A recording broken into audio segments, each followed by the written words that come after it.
It's the beginning of the new league year, and the Rams have been busy. This is Klein. I'm Lindsey Thiry for the Los Angeles Times. On Wednesday, all of their moves that they've made over the last couple of weeks, they became official. That means Alec Ogletree, no longer a Ram. He was shipped off to the New York Giants. Robert Quinn, he's now in Miami. Gary, those guys, two cornerstones of the Rams locker room, two cornerstones of their defense, but guys who they thought perhaps didn't fit in that 3-4 scheme going forward.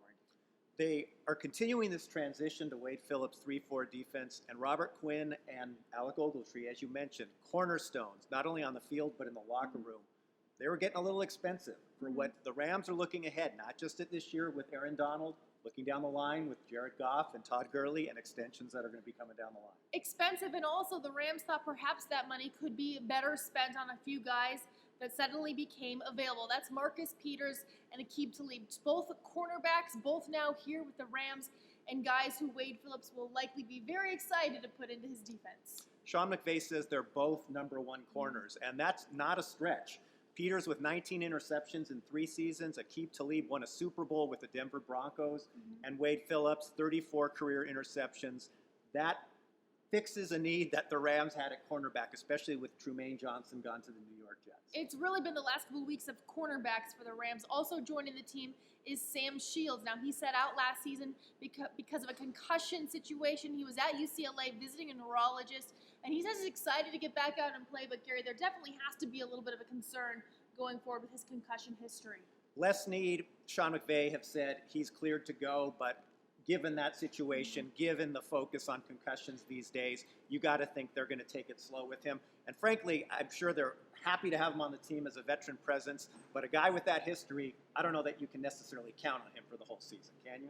Nickel Roby, we can probably count on seeing him back here soon. An undrafted free agent from USC. He sure made a name for himself with the Rams this last season after coming over from Buffalo. He signs a new 3-year deal. He's in Florida celebrating, but he joined us on a conference call. Nickel Roby, really that nickel spot for the Rams, did a nice job last season, especially breaking up some screenplays. And this was no surprise. I mean, Nickel Roby, Coleman said after the season he wanted to stay in LA. I think he's pursuing his master's degree at USC. He wants to be here. He wants to play for Wade Phillips. He saw what he could do in that scheme. So for him to be part of that equation with Peters and Talib, Kayvon Webster coming back from an injury, and Sam Shields now added to the mix, they're pretty deep in the secondary. Last year, the franchise tag was all about Trumaine Johnson. This year, it's LaMarcus Joyner. He's going to collect a nice paycheck. He's got the non-exclusive franchise tag that was placed on him. There was some debate whether it would be Joyner or receiver Sammy Watkins. Of course, Watkins gets away in free agency. But for LaMarcus Joyner, he said he's happy with the deal, but it really sounded like he's more eager to sign a long-term deal, Gary. Yeah, some NFL players, they don't like the franchise tag. They want to get to free agency. But he said for right now, he's fine with it. The goal, as you mentioned, is to get a long-term contract. That's what he's working towards. I'm guessing that's what the Rams would like to do as well. This is going to be his second year playing safety. And again, he's another guy that just loves the opportunity that he got in Wade Phillips' defense. So the Rams are well on their way to building this defense to be on par with its offense, which still sounds crazy after they went from worst to first in the league, and now they have to get their defense to try and match that. Still some holes to fill in, Gary. They're going to try and do that through free agency, still through the draft, but specifically at linebacker. They're going to need to find some depth there. They said Corey Littleton will be able to kind of fill some of that void left by Alec Ogletree. And then again, on the offensive line, they're also going to try and find some depth there as those guys are kind of aging. Yeah, it's not over yet. The Rams, though, are kind of in that 3rd or 4th now tier of free agency, as Les Snead describes it. So they're going to look at their needs that way. They're going to look at the draft, who's out there, and how they can address them. But I think, as you mentioned, the linebacker situation, particularly in this defense, the premium for Wade Phillips was on cornerbacks, and that's why guys like Alec Ogletree became expendable.